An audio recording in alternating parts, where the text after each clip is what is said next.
Para mí es un placer compartir con ustedes este espacio de Al Diván e iniciar contándoles un poco cuál es la historia de la biotecnología y el rol de Amgen en la historia de la biotecnología. Bienvenidos y gracias por acompañarnos. La biotecnología se refiere a toda aplicación tecnológica que utiliza sistemas biológicos y organismos vivos o sus derivados para la creación o modificación de productos para usos específicos. La biotecnología se ha utilizado de forma rudimentaria desde que los primeros maestros cerveceros comenzaron a utilizar cultivos de levadura para elaborar cerveza. En 1919, el ingeniero agrónomo húngaro Karl Erecki tuvo la visión de una época en la que la biología podría utilizarse para convertir las materias primas en productos útiles. Fue él precisamente quien acuñó el término biotecnología para describir esa fusión de la biología con la tecnología. Esta visión se ha vuelto realidad ahora en miles de empresas y centros de investigación. La creciente lista de productos biotecnológicos incluye medicamentos, dispositivos médicos y diagnósticos, así como cosechas más resistentes y biocombustibles. La biotecnología es en realidad un campo muy diverso. En el caso de Amgen, estamos netamente enfocados en el desarrollo de medicamentos. El mundo de la biotecnología era relativamente nuevo en 1980, cuando William Bowes aplicó ante la Secretaría de Estado de California para operar la compañía Amgen, Applied Molecular Genetics, por su nombre en inglés, teniendo como base la ciudad de Thousand Oaks, al sur de California.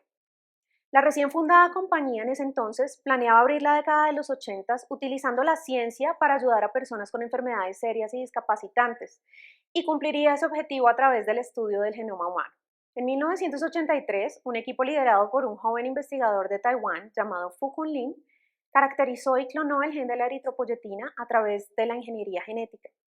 En ese momento, su trabajo fue absolutamente descrestante. Encontrar y aislar un fragmento de DNA entre 1.5 millones de fragmentos del genoma humano. Después de 2 años de trabajo incansable, lo lograron.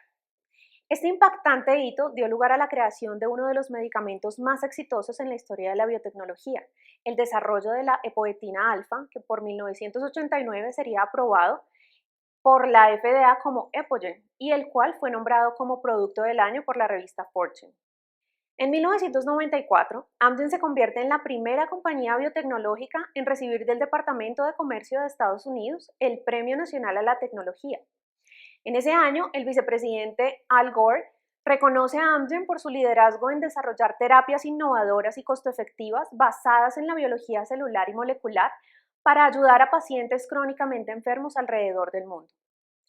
2 años después, se lanzaría oficialmente el Acta de Valores de la compañía. Amgen no hubiera podido alcanzar los logros propuestos si no fuera por su compromiso de construir una arquitectura social que involucre la ciencia y la innovación para servir a los pacientes. Estos valores son los que hoy por hoy caracterizan a Amgen. A mediados de los años 90, los científicos de Amgen identifican y clonan la osteoprotegerina. Investigaciones posteriores mostraron que esta molécula funciona ligando e inhibiendo el ligando RANK. Este descubrimiento forma la base científica para el desarrollo de denosumab. En 2001, los investigadores de Amgen, junto con un equipo de la NASA, se unen para investigar la osteoprotegerina en la cápsula espacial Endeavour. Este experimento modeló los efectos de la rápida pérdida de hueso que los astronautas experimentan debido a la microgravedad y trajo consigo nuevos insights que apoyarían la investigación en el portafolio del área de hueso en Amgen. El 5 de mayo de 2019, Amgen batió un récord que fue registrado en el libro Guinness de ese año, por realizar el mayor número de pruebas de tamizaje para riesgo de fractura en 24 horas. Esto se hizo a través del cuestionario desarrollado por la IOF One Minute Test. Ese día se unieron 10 países de América, Asia y África para hacer más de 7.000 pruebas de tamizaje que se conjugaron con varias actividades de educación médica y a pacientes, resultando en una campaña masiva de comunicación en torno a la prevención de las fracturas por fragilidad, que es básicamente el objetivo principal de nuestra área terapéutica. Para Amgen es un placer presentarles esta serie de programas educativos en torno a la osteoporosis. Les doy una cordial bienvenida al Diván con el Dr. Castillo.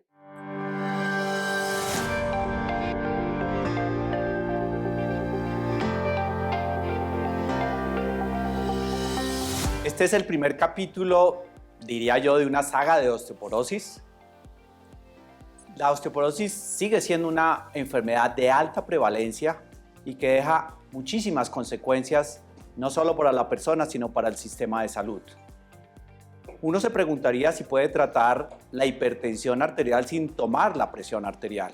Y hoy he traído una experta para hablar de este tópico en osteoporosis. ¿Se puede tratar la osteoporosis sin densitometría ósea? Y vamos a mirar los diferentes perfiles de riesgo.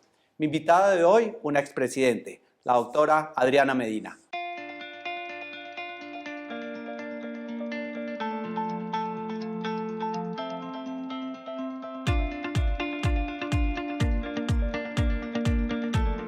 ¿Cómo estás, Adriana? ¿Cómo está, doctor Castillo? Muchas gracias, encantada de estar aquí en el diván. ¿No intimida mi diván? No, perfecto está. Muy bien. Eres de las presidentes más jóvenes de ACOM, ¿no? Bueno, sí. No sé. Sí. De pronto, no sé. Muy bien. Ahora expresidente, ¿entregaste hace cuánto? Uy, ya hace como 4 años o 5. ¿Qué rescatas de tu gestión como presidente de ACOM?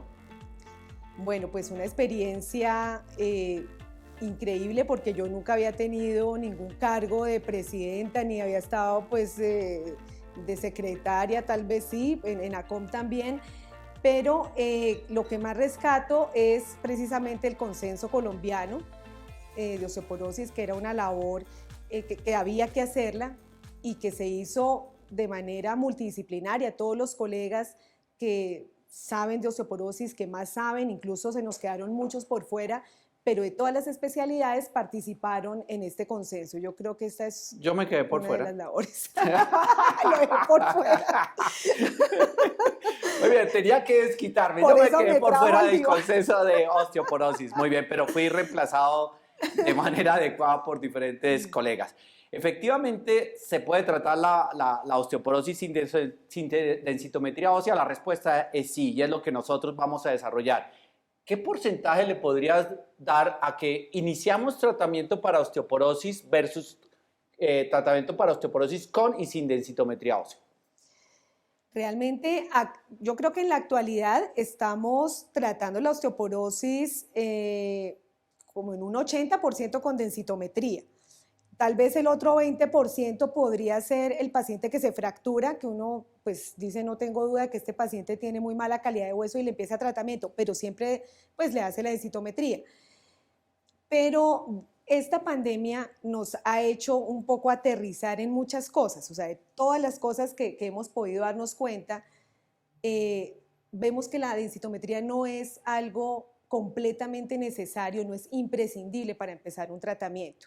Y esto lo estamos viendo ahorita porque hay muchos pacientes que no quieren ir a hacerse el examen o que por el aislamiento obligatorio al principio tampoco podían salir, no era que no quisiéramos, sino que no se podía. Muchos centros de densitometría también cerraron, quedaron muy pocos abiertos y pues realmente yo creo que esto empezó como a despertar otra vez esa búsqueda de, bueno, ¿qué vamos a hacer para agilizar el tratamiento en estos pacientes que tienen osteoporosis y que no podemos hacerle una densitometría? Y lo mismo que está pasando, que todos los centros de densitometría están concentrados en las grandes ciudades, no tenemos en la parte rural, no tenemos en ciudades pequeñas, y pues tenemos que ¿verdad? Aterrizar ese concepto de tratar un paciente sin necesidad de densitometría. Es como cuando se queda uno en casa trabajando, uno cobra, pero sin ir al trabajo, buenísimo. ¿Sí? Aquí uno trata sin hacer densitometría. Y creo que esto puede ser, y me encanta tu reflexión, no siempre tenemos que ir al trabajo para responder por todo lo que, obviamente, por todo lo que nos exige la empresa. Sí. Aquí, ¿tú crees que exageramos entonces con la solicitud de la densitometría teniendo herramientas que nos pueden también orientar el tratamiento de estas personas? No, yo creo que la densitometría sí se debe hacer, o sea, para inicio de tratamiento puede hacerse sin densitometría y podemos recurrir a los factores de riesgo. En el caso, pues, podemos mencionar el FRAX, que es la herramienta universalmente más usada y que ha demostrado detectar el riesgo de fractura en un paciente. Eso con el solo FRAX, por ejemplo, podríamos iniciar un tratamiento a un paciente, pero no estamos exagerando eso en el sentido de que de todas formas sí hay que hacerle la densitometría en algún momento al principio para poder comparar y hacer el seguimiento al paciente. O sea, es una herramienta al fin y al cabo el FRAX nunca va a mejorar. el paciente va aumentando de edad, los factores de riesgo siguen estando ahí, es muy difícil cambiar el FRAX. Seguimiento con FRAX no lo vamos a hacer, lo hacemos al principio para poder determinar un riesgo. Y otra cosa importante es que pues, la densitometría es un examen muy sensible, nos detecta el enfermo como enfermo y podemos confiar en ella cuando sale el test score menor de menos 2.5, perfectamente, pero cuando el paciente, y lo sabemos muchos ya con tantos años de experiencia con densitometría, cuando el paciente está en osteopenia o está normal, pues muchas veces ese paciente puede estar fracturado ya o en riesgo de fractura y la densitometría, siendo el gold estándar de diagnóstico, se nos queda corta en ese sentido y tendría una alta cantidad de falsos negativos. Entonces, lo ideal sería una combinación. De hecho, el FRAX combina los factores de riesgo con una medición densitométrica, ¿cierto? Cierto, y además el FRAX puede tener la opción de tener el dato de densitometría o no tenerlo, o sea, podemos calcularlo y realmente en estudios en que se ha cotejado FRAX con densitometría o que se ha correlacionado su capacidad de detectar el riesgo de fractura, realmente ha demostrado que tiene una capacidad igual, casi igual, de detectar el riesgo de fractura, pero lo supera a la densitometría cuando el paciente está osteopénico, o sea, cuando no está en rango de osteoporosis. Bien. Entonces es lo que hay que rescatar. Y ese es el objetivo de este capítulo, de mirar la importancia de otros factores para tomar decisiones clínicas independientes de la densitometría. Era un simple abrebocas, obviamente, sobre este caso clínico podemos discutir si se debió iniciar una terapia anabólica mucho antes, si estuvo bien, si nos demoramos, etcétera, etcétera. Esta es la definición de osteoporosis, creo que no ha cambiado desde el año 1991. Yo empecé con la antigua, tú sí comenzaste con esta, por eso no conoces la antigua definición, estoy casi seguro. Y donde decimos que la osteoporosis es una enfermedad esquelética que compromete la resistencia del hueso y que predispone a fracturas. Y donde se tiene en cuenta dos aspectos, la masa ósea y obviamente la calidad. Y por eso cuando yo te preguntaba qué porcentaje la densitometría tiene que ver con esto, pues uno dice, si ella mide la masa ósea, la calidad no la mide. ¿Cómo hacemos para conocer la calidad de un hueso si la densitometría no es capaz? Y ahí es donde entran los factores de riesgo, porque dentro de todo lo que va a componer el hueso o que nos va a determinar esa fortaleza ósea, pues podemos ver que muchos componentes son componentes genéticos, es decir, necesitamos o estamos predispuestos a tener un tamaño de hueso, una forma, una geometría. La microarquitectura también está determinada genéticamente, que es algo que podemos transformar seguramente con ejercicio, con buenos hábitos, pero ya bien establecida. El grosor cortical, esas características de las trabéculas. Y en cuanto a la composición, que puede ser matriz orgánica con colágeno o el componente mineral, ahí es donde solo entra la densitometría. O sea, la densitometría, repito, siendo el gold estándar de tratamiento, solo nos está evaluando una parte de toda la composición y todo lo que va a determinar la fortaleza ósea y nos va a mirar el mineral. Entonces ahí es donde entran los falsos negativos, ¿no? Que pueda haber osteofitos, que pueda haber las mismas fracturas aplastadas, etcétera, o placas de ateroma superpuestas, todo esto nos puede alterar. Y hay otros componentes que son los componentes, estos serían los intrínsecos del hueso, y los extrínsecos, que es la parte nutricional, la parte ambiental, el tabaquismo, el ejercicio, todos esos componentes pues también van a impactar en esta fortaleza ósea. Entonces, si yo solo recurro a la densitometría como diagnóstico o para establecer un riesgo de fractura, se me va a quedar el resto por fuera. Se me queda todo el resto por fuera. Yo no puedo hacer una biopsia a todo el mundo, no voy a poder hacerle un microtac a todo el mundo, pero si yo determino o encajo factores de riesgo, por ejemplo, paciente toma corticoides, entonces yo digo, sé que los corticoides van a afectarme el hueso cortical, el hueso trabecular, toda esta microarquitectura, por consiguiente me va a alterar la densidad, yo puedo decir sí, una persona con corticoides, dependiendo de la dosis, va a tener un mayor riesgo de fractura. Si ya tuvo fractura, obviamente también digo, un hueso que ya se fractura tiene ya la microarquitectura muy deteriorada y por consiguiente uno espera que también la masa ósea. Yo no tengo que saber cómo está la microarquitectura de un paciente que va a fractura, ya sabemos que está ya mala. sabemos que está mala. Y si tiene la mamá Exacto. que se ha fracturado, yo sospecho que también pueda estar mala. Exacto. Y ahí es cuando empiezo entonces a atar cabos para tratar de hacer un diagnóstico diferente al densitométrico para mirar si hago un abordaje, primero desde la prevención y segundo desde el tratamiento de la osteoporosis sin densitometría ósea. Claro que sí. Y lo mismo la edad, ¿no? Si es una persona con edad avanzada, ya sé que va a tener una masa ósea muy deteriorada. Muy bien, esta es una paciente, fíjate que te lo traigo reciente, septiembre del 2020, perdón, un paciente masculino, 86 años, tiene un índice de masa corporal muy bajo y casi la mayoría de mis casos, esto es como la constante, índices de masa corporal bajo. Y yo creo que los dos principales factores de riesgo, yo diría que es la edad y el índice de masa corporal. Sí, el índice de masa corporal impacta muchísimo. Impacta mucho, sí. Este paciente tiene una testosterona normal, una vitamina D normal y tiene 86 años. Y mira ese Z-score y mira ese T-score. Prácticamente es un paciente completamente normal. Ni siquiera podemos decir, en antebrazo, bueno, tiene un T-score de menos 1,4, tendría una osteopenia, pero en cadera es muy bueno. Sí. Bueno, a este paciente uno no le haría ningún tratamiento. Sin embargo, este paciente ya va en 3 aplicaciones de ácido zoledrónico porque tuvo una fractura del 30% en L4, L5 hace 2 años, con una densitometría que era muy similar. Esto es un grave problema, un paciente que aún con densitometría normal, sin factores de riesgo, y se fractura. Ya que va mi punto de vista, a mí me parece que la edad es un factor, pero completamente decisivo, en la toma también de decisiones. Y yo no sé si uno debería tratar a todos los pacientes por encima de 80 años. Debería, ¿no? Yo pensaría que sí.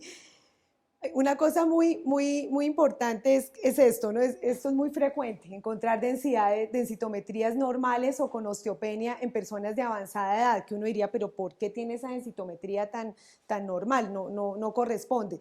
Y es precisamente porque en columna es muy frecuente que veamos más cambios de artrosis, de degeneración de los discos, calcificación de los discos vertebrales y vamos a tener y fracturas, las mismas fracturas nos va a falsear esa densitometría, nos va a dar una densidad falsamente alta. La edad definitivamente es un factor de riesgo clave. El riesgo de fracturas entre los 50 y los 60 años puede ir del 7 al 20%, pero si tiene más de 70 años, 70, 80 años, el riesgo puede llegar al 30%. En una persona que no se ha fracturado, o sea, no de refractura es del 86%. Persona que nunca se ha fracturado, ese es el riesgo. Entonces, casi que se pierde la masa ósea, 3% después de los 70 años por año, lo cual es muy alto y pues va a aumentar el riesgo de fractura.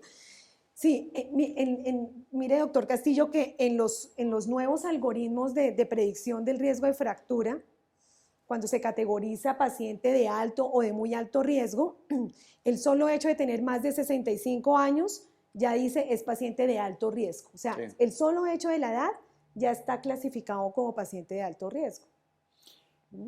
Más de 65 años podría ser como el equivalente en una mujer de 55 años con una T-score menor a menos 2.5, es decir, podrían ser como equivalentes a una mujer con osteoporosis la edad de 65 años hacia arriba. ¿Podrían aportar el mismo riesgo? ¿Podría ser el mismo factor predictivo de una fractura? ¿Tener más de 65 años? Comparada con una mujer de 55 años pero ya con osteoporosis. Sí, claro, yo pienso que sí, o sea, más de 65 años que no haya tenido ningún diagnóstico de osteoporosis, con alguien que ya tenga el diagnóstico y sea más joven, sí, tiene más riesgo de fractura. Porque mira aquí, donde se ve el riesgo inminente de fracturas está muy asociado al envejecimiento. Mira cómo se comparan los pacientes desde 65 hasta 85 años y definitivamente este es un grupo de edad que es de muy alto riesgo. Y probablemente, y era una discusión que yo tenía hace unos 20 años, si uno tiene una osteoporosis del anciano con un Z-score de cero, uno decía, eso es lo normal para ese paciente, ¿para qué se trata? Sí, es cierto. Y hoy sabemos que este es el grupo que más se fractura y que más se beneficia de una terapia. Claro que sí, sí. Y que con la expectativa de vida, pues una persona de 80 años no sabemos si va a vivir 15 años más. O sea, encima de la indicación por su edad, también está la parte de calidad de vida, que la expectativa de vida ha aumentado muchísimo en Latinoamérica. Y que sabemos que la fractura, bueno, cualquier fractura, porque la de vértebra, los dolores También. y la fractura de cadera hacen que el paciente se vuelva no funcional en un gran porcentaje de los casos, ¿no? Exacto. Y para eso llega el FRAX. Una pequeña historia del FRAX, desde tu punto de vista. Bueno, el FRAX ya es una herramienta de evaluación de riesgo de fractura que precisamente pues desarrollada en Inglaterra por el doctor Canis. Ya hace, pues, ¿cuántos años lleva el FRAX? Como 15 años creo yo. Sí, como 15 años, no recuerdo bien, pero es una herramienta que involucra 10 factores de riesgo, desde el sexo, la edad, lo básico, índice de masa corporal y lo que vemos ahí, fractura previa, fractura de algún padre del paciente, hábitos como fumar, alcohol, glucocorticoides, artritis. Y este FRAX precisamente fue desarrollado en una comunidad en la que se evaluaron cada uno de estos factores de riesgo para poder determinar cuánto impactaba cada factor de riesgo en la fractura, en el desenlace de fractura. Y ha evolucionado, se le ha involucrado la densidad ósea, que se puede añadir o no, que es lo bueno. Ha evolucionado en el hecho de que ha sido universalmente diseminado o difundido mejor, y pues se encuentra en la mayoría de países. Y que nosotros tenemos avalado para nuestro país con nuestros propios pacientes. Exacto, porque al principio solamente manejábamos los porcentajes de riesgo de Estados Unidos y Canadá, o sea, norteamericano, que es 3% de riesgo para fractura de cadera o más del 20% para fractura osteoporótica mayor, y eso es lo que se considera riesgo mayor. Pero esto que usted dice, de que ya tenemos nuestros propios umbrales de FRAX, fue precisamente a partir del Reino Unido, que ellos se dieron cuenta que cuando se aplicaba el FRAX con la forma que se venía aplicando en Estados Unidos y Canadá, ellos quedaban con sobrediagnóstico de osteoporosis y desarrollaron sus propios umbrales, que es según la edad, cómo es el riesgo de fractura, comparando edad o cotejando edad y fractura osteoporótica mayor. Y luego acá, en Latinoamérica, la doctora Patricia Clark inició el estudio en varios países latinoamericanos, México, Argentina, Chile, Colombia, Ecuador, Perú, y adaptamos nuestros propios umbrales, porque aquí, aplicando el porcentaje norteamericano, nos quedábamos cortos de tratamiento, quedábamos pacientes subtratados. Yo me di a la tarea de nuestro paciente enigmático que se fracturó con densitometría normal y sin ningún factor de riesgo, hacerle el FRAX. Tú ves en la parte izquierda, el FRAX no tenía fractura previa, no tenía padres, no tenía nada, y me da que el riesgo de una fractura osteoporótica mayor es del 2.5 y de una fractura de cadera es del 1.7% a 10 años. Después le puse en el lado derecho la densidad mineral ósea y bajó. Le dio un riesgo mucho más bajo. Ay, ¿cómo interpretar esto? No me sirve el FRAX y le pongo la densitometría ósea y menos. No tendría indicación de tratamiento, pero el paciente se fracturó. Y es lo que me llama la atención. La edad es muy fuerte, pero aún el FRAX no me lo ubica entre los pacientes de alto riesgo. ¿Cómo saber que estoy en alto riesgo según esos porcentajes de riesgo a 10 años, Adriana? Bueno, de entrada, saber que cuando aplicamos el FRAX, y no es solo FRAX de Colombia, o sea, porque a veces hay personas que pueden decir, no, detractar un FRAX de acá de Colombia, de cualquier otro país, por ser, por ejemplo, un país latinoamericano. Es decir, no, es que se hizo con una población más pequeña, no importa. La población debe ser siempre una población cautiva, pero el hecho de que salga en personas adultas mayores es algo que sucede en todos los FRAX del mundo. O sea, en el mismo FRAX del Reino Unido, siempre la persona mayor de 80 años aparece con menos porcentaje de riesgo de fractura osteoporótica mayor y de cadera. Y uno dice, ¿pero por qué?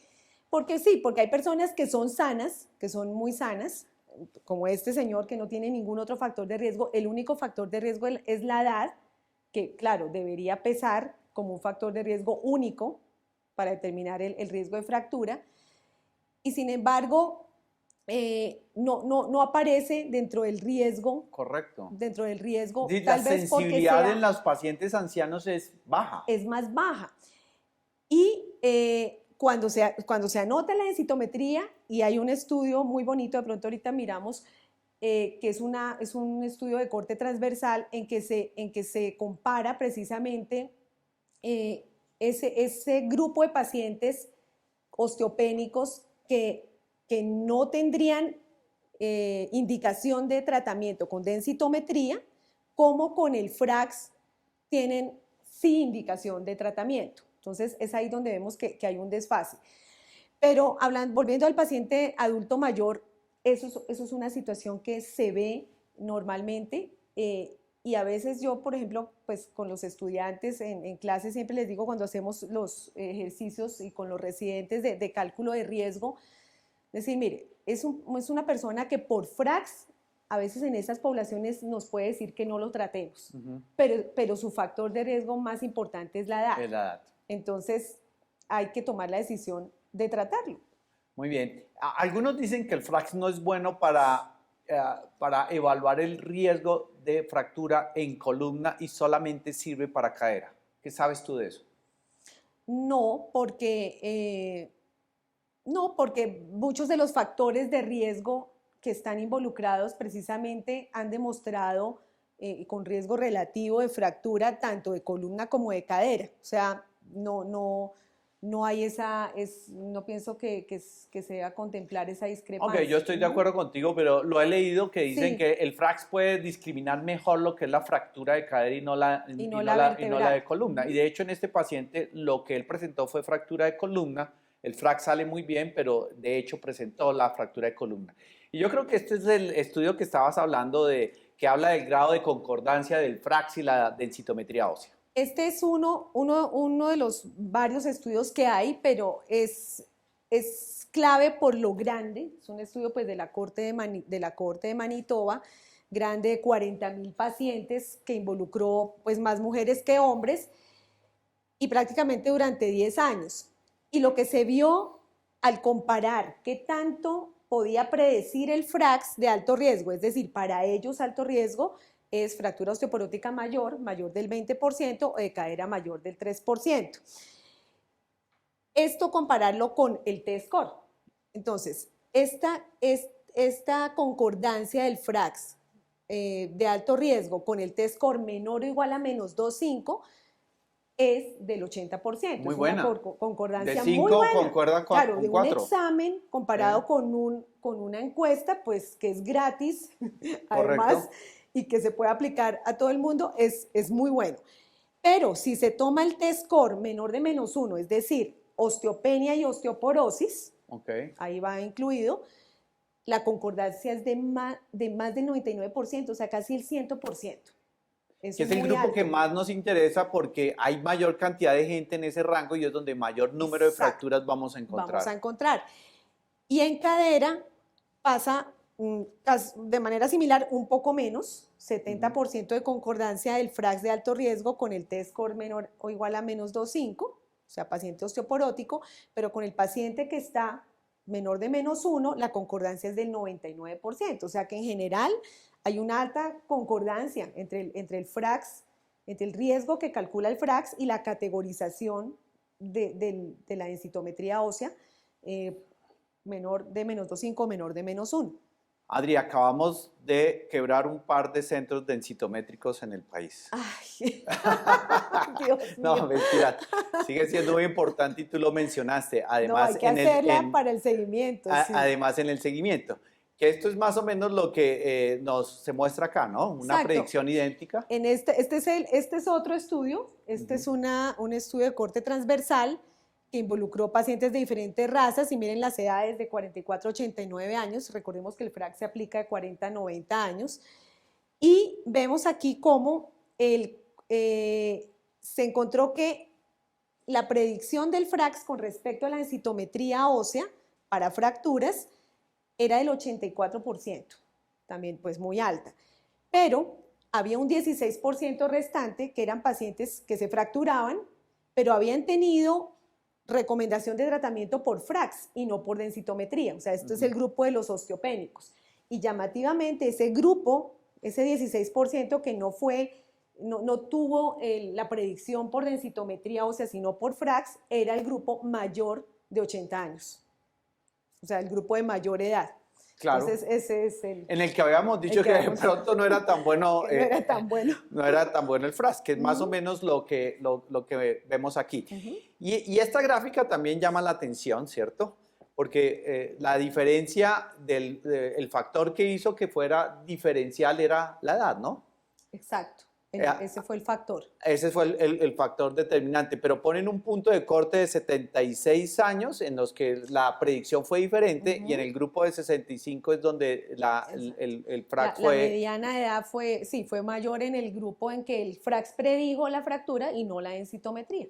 Ok, casi que para resumir en esto, uno podría decir, bueno, FRAX es muy bueno para predecir el riesgo de fractura y tiene una muy buena correlación con la densitometría ósea, pero esa correlación mejora a menor edad, es decir, entre más rápido nosotros la apliquemos. Exacto, sí. Y siguen tomando el punto de corte de 20% en fractura mayor y 3% en cadera, de probabilidad. Ese es el punto pues, que sí, ellos toman. Exacto, a nivel de los estudios internacionales toman ese punto, pero precisamente cuando uno aplicaba, o cuando uno, aplicaba antes de tener los umbrales acá en Colombia, yo creo que por eso también había muchos detractores del FRAX. Y a eso es a lo que voy. Y vea que me estás adivinando la gráfica que yo quiero colocar. Mira, y aquí dice, por fin tenemos nuestros propios umbrales, y me parece muy interesante, porque esta es una paciente que, si miramos la probabilidad de tener una fractura mayor osteoporótica es del 9.9% a 10 años. Estaba por debajo del 20%. Claro, por debajo del 20%. Pero cuando uno mira la gráfica, y esta es la nueva gráfica, digamos, esto es lo que se ha aportado en los últimos años respecto a la densidad mineral ósea, vemos que con 9.9 esta paciente ya cae en el rango de tratar. Sí. Es decir, ese 20% no aplicó nunca para Colombia. No, yo creo que por eso era que muchos decíamos, no, este FRAX algo le pasa, no nos funciona, era porque estaba adaptado a poblaciones caucásicas. Pero mire que el tema del 20% y del 3% es norteamericano, porque los mismos creadores del FRAX, el mismo doctor Canis, tuvo que sacar sus propios umbrales de Inglaterra, del Reino Unido, porque allá tampoco les estaba funcionando. El sistema de salud decía, estamos gastando mucho dinero, estamos sobretratando muchas personas. Aquí estábamos subtratando. Es decir, ya no hay un número mágico a partir del cual vamos a tratar, sino que tenemos que ubicar a nuestro paciente en nuestra gráfica. Y estas gráficas se encuentran en el Consenso Colombiano de Osteoporosis, que no lo invité, doctor, perdóneme. No, yo ya me desquité. Perdóneme. Entonces, esto si tenemos densitometría, ¿cierto? Claro. Si no tenemos, la misma paciente de 68 años con 9.9 también se trata. Correcto. ¿Sí? Entonces, habrá una fase aquí amarilla, tenemos una muchas zona dudas gris, en lo que llaman zona gris. Si alguien está en un rural, correcto, dice, bueno, estoy en Atagaima, en el rural, me tocó remitirlo a Ibagué a que le hagan una densitometría. O también puede ya tomar la decisión. O sea, uno también puede decir, pero tiene corticoides, tiene artritis, tiene 75 años. Tome su propia ahí decisión. entra mucho el juicio clínico. Sí, y eso es lo que en parte dice el último consenso de los endocrinólogos en mayo del 2020, que el FRAC puede infraestimar el riesgo de fracturas por osteoporosis, ¿no? Y es quizás, digamos, uno de los peros grandes que uno le puede aportar al FRAX, pero definitivamente si el FRAX está aumentado, la especificidad es muy buena. Sí. Muy bien. Artritis reumatoidea y riesgo de osteoporosis. Es uno de los ítems que está dentro del FRAX. Sí, si vemos algunos de los factores de riesgo, por ejemplo, la artritis aparece solita, no como causa de osteoporosis secundaria, sino sola como factor de riesgo porque el riesgo de fractura de cadera, el riesgo relativo es de 2 y el de fractura vertebral es de 2.4, o sea, es muy alto e incluso el hecho de tener artritis reumatoidea, y esto deriva de una gran corte de pacientes, 30.000 pacientes, vemos que para fracturas múltiples, el hecho de tener artritis reumatoidea tiene un riesgo de 2.6 y fracturas moderadas a severas de 2. O sea, el riesgo es un riesgo casi duplicado o más. Independiente de que estén con glucocorticoides. Independiente. En parte por la inmovilidad o digamos que hay un factor inflamatorio que aumenta en la artritis reumatoidea, la osteoporosis. Por ambas cosas y o sea, todo el patrón inflamatorio es importantísimo, todo el efecto de las citoquinas proinflamatorias, el aumento de la resorción ósea tan rápida que ocurre, que es por este mismo efecto, y también la inmovilidad. Y si le sumamos los corticoides, pues va a ser peor. Y aquí lo vemos como los corticoides también son o están catalogados como independientes, como factor de riesgo independiente, porque el glucocorticoide, y eso sí es un defecto del FRAX, que no contempla la dosis. O sea, dice 5 miligramos o su equivalente, pero no tiene en cuenta si la dosis es mayor. Le dieron durísimo, porque hoy sabemos que a mayor dosis, mayor riesgo, claro, y no se tomó eso en cuenta, no esa variable. No se tomó en cuenta, sí. De pronto también se alarga demasiado la encuesta, pero no se tiene en cuenta. Y fíjense ustedes ahí, hay 3 estudios grandes, el que acabamos de ver de artritis reumatoidea, el del metaanálisis de Canis y un estudio norteamericano con 35.000 pacientes, y vemos cómo la fractura, el riesgo de fractura vertebral, el riesgo relativo es de 1.6 y la dosis es de 2.5 miligramos al día. Que pensábamos que esa dosis era inocua. Esa dosis era nada, porque era menos de 5, que lo que siempre se ha establecido. 1.6 con el metaanálisis de Canis 2 y el otro 1.87, bueno, similares. Pero miren si la dosis es de 7.5. Si la dosis es de 7.5, ya el riesgo es como 4 veces más. O sea, 5.18 el riesgo relativo en fractura vertebral. En cadera, el riesgo con corticoides es mayor que en vertebral, es de 2.6. Acá 2.9, 2.9 es mayor. Y bueno, aquí antebrazo, que normalmente no se estudia para poder determinar este riesgo. Pero el riesgo básicamente aumenta y sobre todo aumenta según la dosis. Es decir, es indicación siempre de usar terapia para prevenir la pérdida de masa ósea. Normalmente, sí, uno diría, todo paciente con corticoides va a tener un deterioro por donde se le mire, o sea, va a tener deterioro del hueso cortical, del hueso trabecular, va a interferir con la acción de la vitamina D, va a interferir en el músculo porque también va a generar sarcopenia, va a tener impacto incluso en el colágeno porque va a disminuir la matriz colágena, la capacidad de síntesis de colágeno del hueso, en todo lado va a interferir. Sin embargo, no es que hay una regla que todo paciente con corticoides se debe tratar para osteoporosis, ¿no? O sea, habría que aplicarle una escala de riesgo para poder Muy bien, y sabes por qué me estoy riendo, pero muy bien. Y la diabetes, esto sí es nuevo, digamos que la relación de osteoporosis y diabetes no se sabía desde tiempo atrás. Yo empecé a hablar de esto hace como 8 años de pronto. Exacto, y hay una cosa interesantísima, y es que veamos primero la tipo 1, esa. En diabetes tipo 1, mire el riesgo relativo tan alto. Pasa a la siguiente. El riesgo de fractura de cadera es casi 4, es 3.8. Tienes toda la razón. Y el de fractura vertebral es 2.9. Esto es lo primero que se sabía, incluso cuando el FRAX, el que aparece donde es como causas de osteoporosis secundaria, ahí aparece diabetes tipo 1. Ah, ok. Mucho aparece diabetes y era diabetes tipo 1, porque pues sabemos que al tener menos insulina, que es una hormona anabólica, se forma menos hueso, se forma menos músculo, el paciente no tiene ese estímulo de formación y se fractura por eso. Es altísimo, pero con la diabetes tipo 2 era dudoso, uno decía, bueno, diabetes tipo 2 de pronto no tiene ese riesgo porque es un paciente con más peso, se pensaba que el peso protegía de las fracturas, pero ya se sabe que en la diabetes tipo 2 lo que ocurre es más adiposidad en el hueso más inflamación, o sea, procesos inflamatorios propios también de la obesidad que acompaña, la obesidad visceral que acompaña la diabetes. Entonces, todo esto va a generar tanto más resorción como disminución de formación también.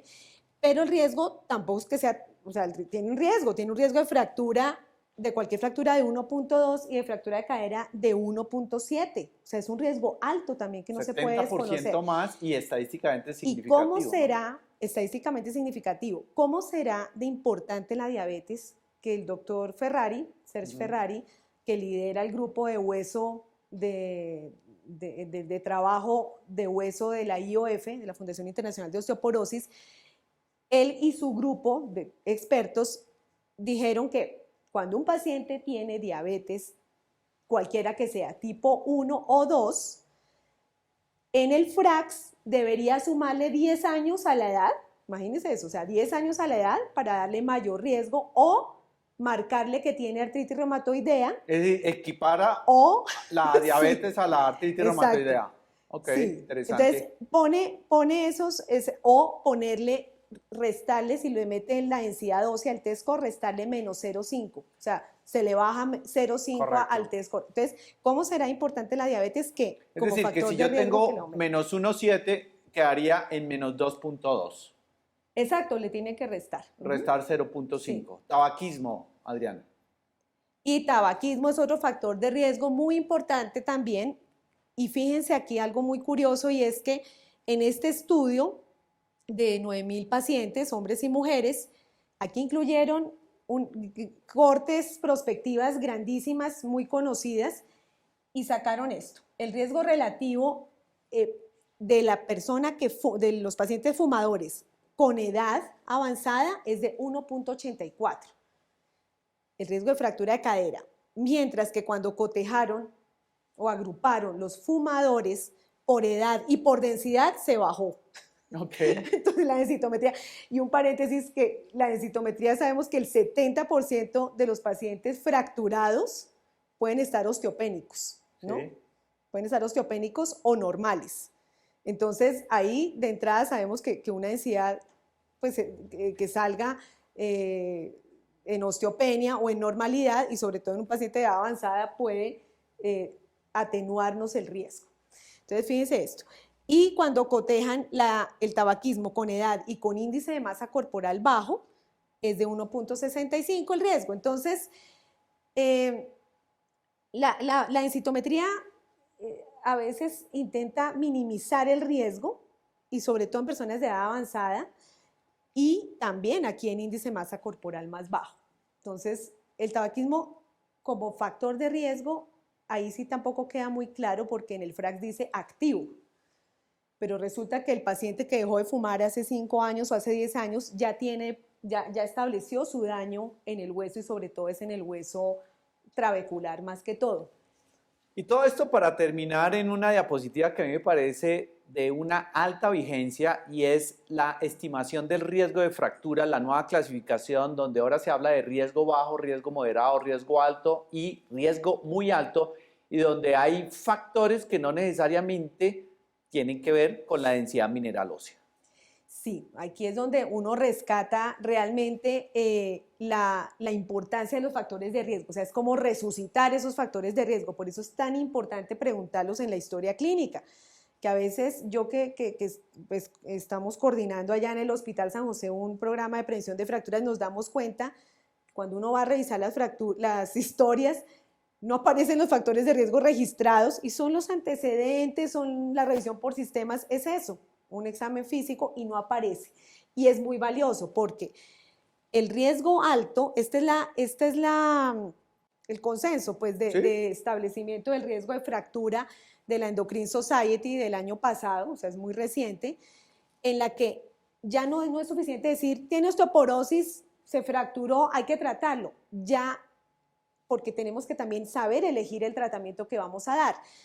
Pero, por ejemplo, para tomar la decisión terapéutica, el hecho de tener fractura ya de columna o cadera, ya sabíamos que pues eso ya es una indicación. Correcto. Con o sin densitometría. O si ya tiene un test score menor a menos 2.5, también dijimos es un examen, la densitometría muy sensible, pues nos va a decir que sí es un paciente que tiene indicación.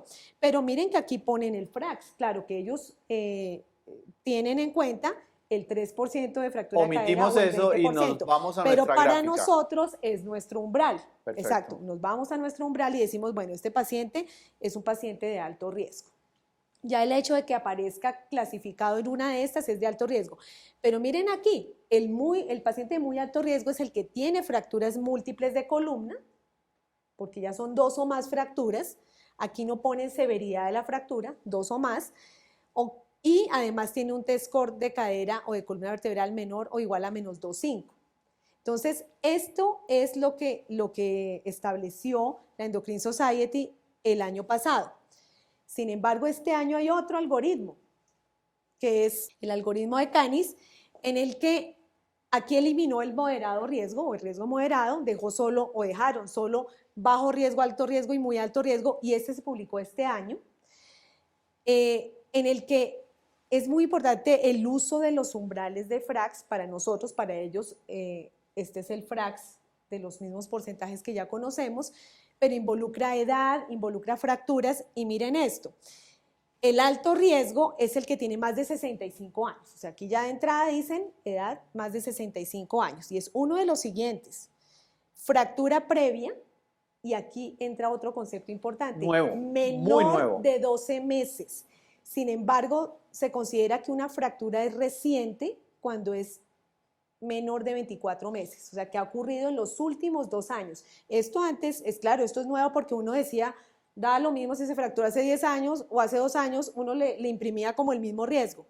Resulta que aquí ya es mayor de 12, Mayor de 12 meses. Mayor de 12 meses, o sea, que fue de un año para atrás. El caso de nuestro paciente, 8 años con la Exacto, fractura. ahí sería un paciente de alto riesgo. Y el test score menor o igual a menos 2.5 también es otro, o test score, o sea, o el osteoporótico por densitometría, o el que está osteopénico pero tiene una probabilidad de riesgo por FRAX. Ya, ¿Sí? esto es importante, es alguno de cualquiera de esos ya me pone el paciente en alto riesgo. 65 Exacto. años, fractura previa, no reciente, porque Sí. si no ya se pasa al muy alto riesgo. Sí. Que tenga en la densitometría ósea diagnóstico de osteoporosis y que por FRAX caiga en el umbral de tratamiento. Exacto. Y el de muy alto riesgo es el que tiene uno o más de los siguientes. Fractura en los últimos 12 meses, pero esto lo estableció este algoritmo, sin embargo, como les digo, fractura reciente realmente es en los últimos 2 años, y es ahí donde aparece el riesgo inminente de fractura. Se habla de riesgo inminente cuando el paciente se acabó de fracturar, o sea, fue en el último año. Perdóname, ¿riesgo inminente es lo mismo que muy alto riesgo? No. Bueno, el riesgo inminente entra dentro del muy alto riesgo porque pero no es lo mismo. Es solo el concepto de que se fracturó en los últimos 12 meses. Correcto. También otro criterio puede ser que haya tenido fracturas múltiples. Ahí entra el de muy alto riesgo que coincide con el de la Endocrine Society. Fractura bajo tratamiento. Se fracturó estando recibiendo un tratamiento y se considera falla terapéutica. Fractura bajo medicamento que afecte el hueso. Entonces aquí está el corticoide, están los inhibidores de aromatasa, están los análogos de LH-RH para cáncer de próstata, está eso. Test score muy bajo, menor a menos 3. Columna o cadera. Columna o cadera. Y o un FRAX, pero miren que aquí califican el FRAX diferente, ya no es el 20 y el 3%, sino el 30% de fractura osteoporótica mayor, o sea, le imprimen un porcentaje mayor, o mayor de 4.5% de cadera. Que igual esto no aplica, no exacto, aplicaría no para podemos hacer nosotros. eso en nuestros umbrales, pero miren este concepto último que es el de la fractura reciente. Pero esa clasificación tiene como objetivo la escogencia del tratamiento antifractura. Sí, tiene como objetivo iniciar tratamiento y escoger el tratamiento. Sí, porque si no, por ejemplo, aquí normalmente en estos de muy alto riesgo se escogería un osteoformador, porque uno ya sabe que es un paciente que tiene muy alterada su microarquitectura. Aquí perfectamente en el alto riesgo entrarían los bifosfonatos, entraría también el denosumab. En bajo riesgo irían los bifosfonatos orales, por ejemplo, también o terapia de reemplazo hormonal. o terapia de reemplazo hormonal, SERMs, Ok, muy bien, muy interesante. Muy bien, y esto es otro riesgo calculador, es el de Garban, donde se involucra también la presencia de caídas, que yo creo que es interesante. No es lo Sí, mismo tratar a un paciente que haya tenido o no haya tenido caídas, ¿no? exacto. El Garban es una escala de riesgo australiana, Sí, pues como no se ha replicado en otros países, difícilmente se aplica, pero es australiana y hablaba o habla sobre fracturas y caídas, exactamente, es más enfocado en eso, en el paciente de refractura. muy bien, Adriana. Yo creo que nos has ilustrado muy bien sobre la utilidad de los factores de riesgo en el manejo o la prevención de la osteoporosis y en la prevención de las fracturas. Hemos hecho énfasis en algunos de los factores, hay otros factores que no hemos mencionado, como bien lo dijiste, los genéticos, Ujú. hablaste de la clasificación intrínsecos y no intrínsecos. Para terminar, dos, tres palabras de osteoporosis y COVID. Pues definitivamente con el aislamiento y con las políticas pues, de confinamiento durante la terapia COVID, sabemos que no acudíamos o no acudían los pacientes a su consulta. A nosotros se nos bajó en un 70% la consulta en el hospital los primeros 3 meses de aislamiento y eso ha ocurrido en todas partes del mundo. Los mismos pacientes fracturados no estaban consultando por urgencias, se disminuyó en un 60% la consulta de urgencias de fracturas.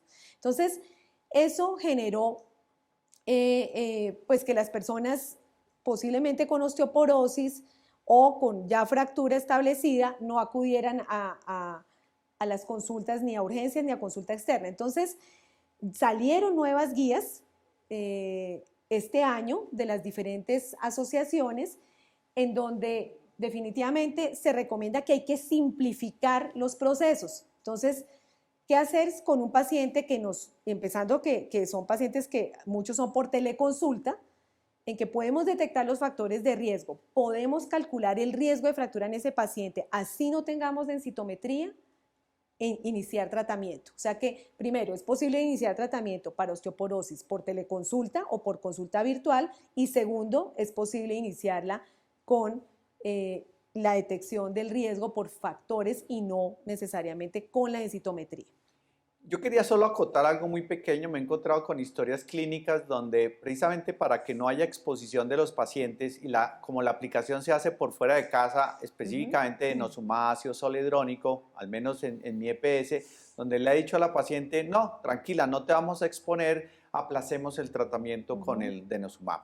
Si uno ve que hay un paciente que tiene indicación de un medicamento, pero ese medicamento no se lo va a poder aplicar o no se lo despachan, pues cámbielo a un oral. O sea, toca bajarse de primera línea a segunda línea. Pero el paciente debe recibir el tratamiento porque yo pienso que sí va a llegar una avalancha de fracturas los próximos años, porque sí se ha retardado aplicación de medicamentos. Con el denosumab sabemos que no se puede aplazar, es un medicamento que su efecto es cada Exige 6 que sea meses y exige que sea cumplida correcto. la aplicación. Hay que contar con los programas de cada uno, o sea, por ejemplo, todos tienen teriparatide, denosumab, tienen programas de educación y ya de aplicación en casa. El ácido zoledrónico es un poco difícil porque ese sí es inyectado intravenoso con infusión y hay que ir. Entonces, en el caso de que requiera ácido zoledrónico, si puede ir a un sitio seguro y no hay problema, perfecto. Si no, toca o un bifosfonato oral o recurrir a alguno de los otros dos. Adriana, he disfrutado esta conversación, nos has enseñado muchos aspectos de por qué se puede tratar los pacientes sin necesidad de una densitometría ósea. Y quiero que a modo de conclusión, en unas pocas palabras, te dirijas a nuestra audiencia y le cuentes los aspectos más relevantes. Bueno, pues los aspectos más relevantes ya para terminar es que pues debido a que no siempre vamos a tener acceso a la densitometría, algo que nos ha demostrado la pandemia, pero también algo que desconocemos y es el área rural donde no hay acceso a densitometría o las ciudades pequeñas, el FRAX pues se convierte en una herramienta útil, gratis, de amplia difusión y que es precisa para la detección de fracturas con estudios de correlación con densitometría. así como el hecho de que en la historia detectemos que el paciente tiene un antecedente de fractura para poder tomar la decisión terapéutica. Pero, sin duda, la densitometría es necesaria para el seguimiento. Tenemos que hacer seguimiento y pues lo ideal es hacerlo con densitometría cada año, cada 2 años, y ya sea en este momento o en 6 meses o cuando se pueda, el paciente debe tener una densitometría de inicio. Hay una gran concordancia entre el FRAX y la densitometría para poder determinar el riesgo de fractura, pero vimos cómo el FRAX, a diferencia de la densitometría, o el FRAX sin densitometría, tiene una alta predicción, sobre todo en estos pacientes que por densitometría serían osteopénicos o normales, una predicción alta de riesgo de fractura. Entonces, ¿qué necesitamos para poder establecer el riesgo de fractura en un paciente? Es suficiente contar con los factores de riesgo, las fracturas previas, antiguas o recientes. Algo que no mencioné es que una fractura reciente en los últimos 24 meses me va a aumentar el riesgo de fractura de cadera en un 64%, versus que si la fractura fue vieja, es el riesgo de fractura de 16%. O sea, fíjense la diferencia, por eso es importante ahora establecer en nuestras historias clínicas cuándo fue la fractura. Y finalmente, saber que durante la pandemia por COVID, pues debemos simplificar los procesos. Y es algo que pues lo hemos hecho con la teleconsulta, lo hemos hecho seguramente en las áreas de cirugía, en muchas cosas que se han aplazado, pero no quiere decir que si aplazamos la densitometría no tengamos que aplazar el tratamiento no se debe aplazar por el riesgo de fractura. Era la doctora Adriana Medina, médica endocrinóloga del Hospital San José, expresidente de la Asociación Colombiana de Osteoporosis, speaker nacional e internacional, pero ahora se la pasa es con la doctora Patricia Clark, y que nos ha mostrado aspectos bien interesantes de por qué se puede tratar a los pacientes sin densitometría ósea. Muchas gracias, doctora Medina. Gracias por invitarme a su diván. A ustedes, muchas gracias por conectarse a este programa de Al Diván con el Dr. Castillo. Los esperamos en un próximo programa. Por favor, inscríbanse en nuestra página www.aldivanconeldoctorcastillo.com. Allá van a encontrar otros temas de igual interés. Que estén muy bien.